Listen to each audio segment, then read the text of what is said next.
Hey there everyone, this is Samuel Johnson and welcome back to Lyoko Retrospectives. Again, I'd like to apologize that I didn't put out a video yesterday. Yesterday was not a good day for me or for anybody, and I really didn't think I'd be up to doing the vlog and with stuff like that. So I just decided to push it back by a day. I didn't want to do what I did last time I delayed and just wait a week.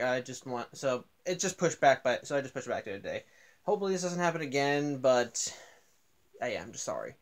But anyway, today we're going to be looking at episode 13 of Lyoko, Just in Time. And, well, in this case, we have another episode that centers on Jeremy and Aelita. In this case, Jeremy is testing out a new program to devirtualize Aelita, and in the beginning it seems to be a success, as he manages to devirtualize a single strand of Aelita's hair. From that strand, Jeremy thinks that maybe he can now actually devirtualize Aelita, but when he goes back to try it, he finds that whatever he did, he screwed something up. Pressed a button he shouldn't have, I don't know. But bottom line, it bugged up Aelita's code. She's fine for the most part, but with what Jeremy did to her, if she goes to a tower and enters the Lyoko code, then she'll pretty much be disappeared. Her data will be reformatted and disseminated. She'll pretty much just be gone. Jeremy is now trying to work to try and find a solution to this, because at this point, if XANA attacks, then they're kind of screwed, as either they have to let the danger continue on or if Aelita stops it, they risk losing her. So, yeah. However, things do go bad very quickly, as stuff around the school starts breaking, so to speak. At first, starts off with during lunch, when Sissy tries to kind of blackmail the group into being nice to her by saying that she won't mention Kiwi if they're nice, which causes Yumi to get so angry that she seemingly breaks a glass, which even she's a little surprised at because she didn't know she had that strength. But gets even weirder, as in Odd and Ulrich's dorm room, the glass in their window just shatters. The group starts thinking that something's up. The groups are thinking that something is up, and sure enough, things just continue to get worse as the building itself starts to crumble bit by bit. First a chunk of the ceiling, then the walls.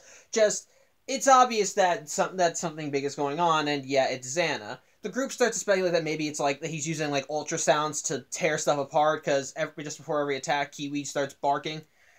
But they figure that if they don't stop XANA, then he won't just be able to tear apart the school. He could probably rip apart the whole city through the foundations.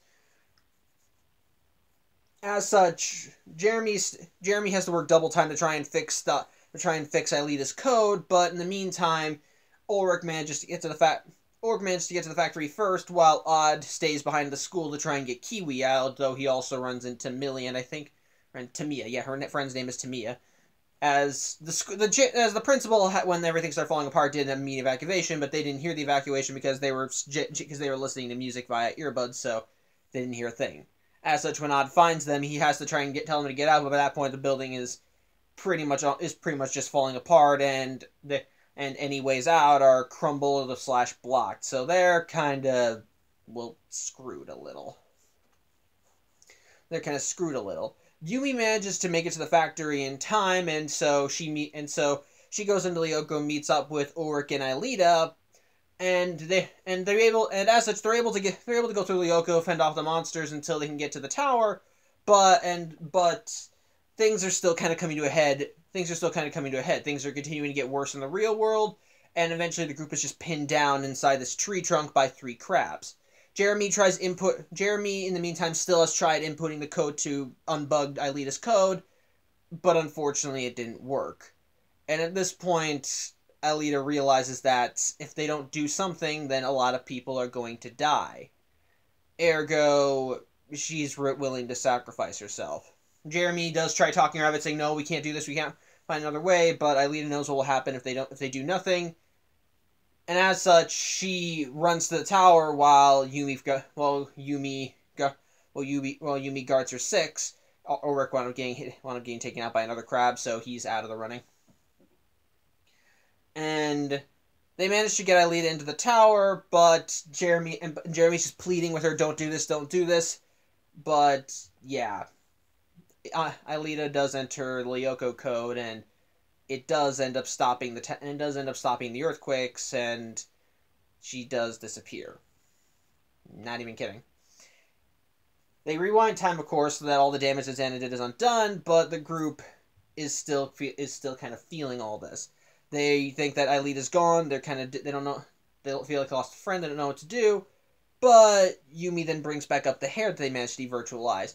Jeremy kind of explained earlier via technobabble that her hair kind of contained her own central code, so to speak. So she thinks that maybe if they use the hair, they can bring Aelita back. And they pretty much decided to try it as they put the strand of hair in the scanners. And yeah, it works just fine. It actually manages to bring Aelita back, though there's a bit of memory. Though it seems to have restored her to an earlier point, as she doesn't remember, as she says, "I'm ready to be devirtualized now." So it's odds are this is around the time when they tried the original scan. As either way, the group Jeremy just says he'll explain later, and the group is just happy that Aelita is safe and sound now. So on the whole, I admit I kind of like this episode. I actually do like this episode, as we once again get some more character drama. I was gonna kind of chalk it up to more to another filler episode, because in the way it looked like that this was not that it was just, I thought that everything was just gonna kind of fall back into place by the end of the episode, as the episode is called Just in Time. So I figured that like maybe like a second or two before Aelita input the Lyoko code, or while they're in the process of getting her. Sorry, my dog's on my bed. Or just as she's about, as they're getting there, Jeremy would somehow fix it, and then they'd just be like, well, it's a good thing we did that, yada, yada, yada, we'll find a way, we'll find a way to devirtualize you. No, actually, I kind of find this interesting. Actually kind of like this. Just like with last week, the XANA stuff it actually does kind of feed into what's going on with XANA. The A plot and the B plot are starting to intermingle again. And then once again, like last week, we actually have some nice character drama, as Jeremy thanks to Jeremy, he's unintentionally done something that could not only hurt Aelita, but pretty much the group as a whole, as this means that it's pretty much, if she inputs the code, yeah, it'll stop XANA, but it'll delete her, so to speak. Sorry, he's still walking on the bed.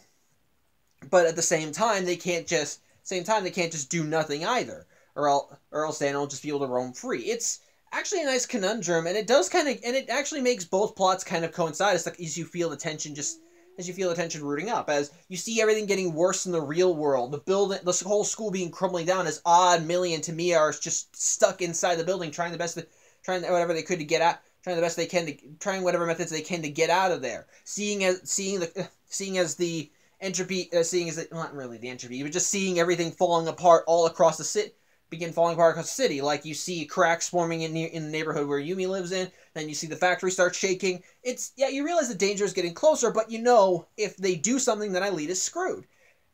But when push comes to shove, Aelita's like, no, I can't just let this stand by. I can't just let everyone else die, and can't just let everyone else die for my own sake. Which is still consistent with her character, as she's done a similar thing before within the back in episode 2 when XANA was storing up energy in the pylon.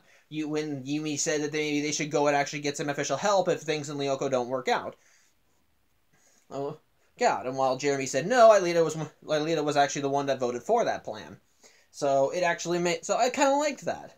So yeah, it's still consistent. She's willing to sacrifice herself if it means saving others. In this case, she actually does. It actually is a little emotional, as you know, if she does this, she's done. And while they are able to save her in the end for a little bit, but like for a little bit at the end, they do genuinely think they've lost her, that they've lost one of their friends. It's actually some nice little bits of drama. Again, yeah, it's resolved quickly because with the hair, but yeah, they make it clear that if that hair didn't exist, if they didn't have that, then she would have been gone. Though to be fair, if they hadn't devirtualized the hair, then there wouldn't have been a problem in the first place. But yeah, it does kind of add a bit of tension on both sides of the drama. Like on the one hand, you have the earthquake going down, you have the earthquake, but on the other hand, And on the other hand, every second that Jeremy doesn't have this code finished is just also a ticking time bomb for Aelita, they can get her as close to the tower as they want, but unless that code is finished, she's screwed. And again, they don't get it done in time. It's actually kind of nice, and and I do like that it still shows that Jeremy doesn't still is having problems with the program. Like even when he actually gets even when he thinks he's got it, it still has problems, and it ultimately hurts Aelita. Even when they try and reverse it, it still doesn't work. It's nice, and it's nice. Nice, and again, add on the fact that you do have that drama in the real world. It really does kind of have a personal stakes versus. It's pretty much a needs of the many outweighing the needs of the few type of moment. You either can sacrifice Aelita or let the city go to hell in a handbasket. It's nice. I actually do like that for them. I actually do like that. It adds some nice drama and some nice character stuff. It actually is rather nice. And again, I guess you can I actually do kind of like the whole earthquake angle too, as it does have add another layer of drama too, as you see Odd, Tamia, and Millie doing their best to try and get out of the school, but then just little by little their escape routes are being cut off. Like they try to take the stairs, earthquake causes the whole thing to go down. They try to go back down the hall. It causes one of the support structures from the hall gets destroyed, so they end up going at a slant. They manage to get away from that, but then when they run down the hall, they hit a cave in. Ergo, it's just I do like that, and I do like that, and again, it is still that ticking time. It still has that clock ticking down since that all the other problems that XANA causes happens. And again, it does kind of make me, though again, I still wonder how Xana's able to cause it. They say that maybe he uses the electrical sockets, but I don't know, that seems a little too much. I don't know, I don't completely buy that, but again, the sense of danger I think evens it out. But again, yeah, just having these two dilemmas kind of clashing with each other that's something I actually like, and something that we kind of don't have a lot of in Lyoko. Sometimes it happens, but usually the stuff going on in the real world gets kind of juxtaposed by whatever XANA causes. Ergo, when you actually have the plots influencing each other to a degree, and one kind of clashing with the outcome of the other, like last week when we saw Ulrich actually getting emotionally hurt because of what Sissy did, to the point where he almost didn't help the group, or this week when thanks to Jeremy, Aelita can't deactivate the tower, which means XANA can continue causing problems. Again, I like that. I do like that, and it helps and it keeps everything going. It gets good character drama. It adds another layer of tension that I think works. On the whole, I think it's just nice. I can't really think of anything else. I can't really think of anything else. I guess there's like one moment with Sissy as she's worried for Odd, Tamia, and Millie, but it's just one moment. But again, I actually like seeing moments where we see Sissy as more than just a bitch. So I'm okay with that. There's like one moment where we have a close up on Yumi's face, but she somehow speaks with Odd's voice or Ulrich's voice. Sorry, so I don't know. That was kind of weird. There's like a couple moments of slapstick that I thought was weird. That I thought was just a little, just there sort of thing. Like whenever, apparently Jim does know that Odd has Kiwi, but he's never actually caught him, so he can't actually do anything.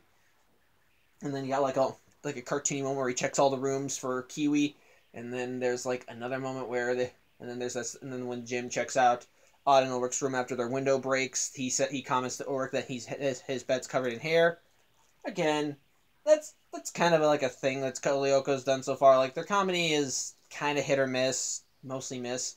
But again, on the whole, the episode I think was actually pretty nice. We got some good. Again, I like the stakes of drama. I like the character stuff. I like the XANA plot, and I like that both plots intersected, having the stuff with Jeremy and Aelita kind of intersecting with what was going on with XANA. While both problems themselves while one had nothing to do with the other, what was going on here clashed with how they could resolve the XANA plot. So again, I like that. So yeah, on the whole, it's a pretty good episode. I liked it. Good drama, good tension, some good character development. Yeah. I also do. Oh yeah, I guess another thing I liked is that at the end we actually do see them having actually is like a true sense of relief. Yeah, it ends on another dumb joke like other episodes do, but at the very least, it's still nice seeing them kind of getting sad, kind of like what would happen with Yumi once, with Yumi when she got thrown into the virtual sea. I like stuff like that. Again, I like it better when I kind of like that when it's not just full on happy ending. That there actually is some lasting consequences. That's actually kind of a thing I don't like so far in Code Lyoko. Again, this thing, it's just I know I'm probably step on some toes here, but the time travel thing, while it does undo the damage that it does, it kind of makes the group free of consequences. Like, again, the stuff when Jeremy had to worry about had to worry about being possibly transferred to a school for people with a higher IQ. He was able to get around that thanks to the time travel stuff and stuff like, and then the stuff with Sissy when she found Ulrich's diary, or when she sent him that fake letter. That stuff is just kind of brushed aside with thanks to this, but again, this is one of those things that couldn't be erased. Apparently, as they established that whatever happens in Lyoko stays in Lyoko. So, yeah. I'm okay with that. So, yeah, I liked that at least. I like that they actually now have some more that they actually had some more continuing consequences. So, yeah, that's a thing, and I think I've already stated my opinion. Pretty nice episode overall, so yeah. Thank you for watching. I'm Samuel Johnson, and I will see you next week. Take care.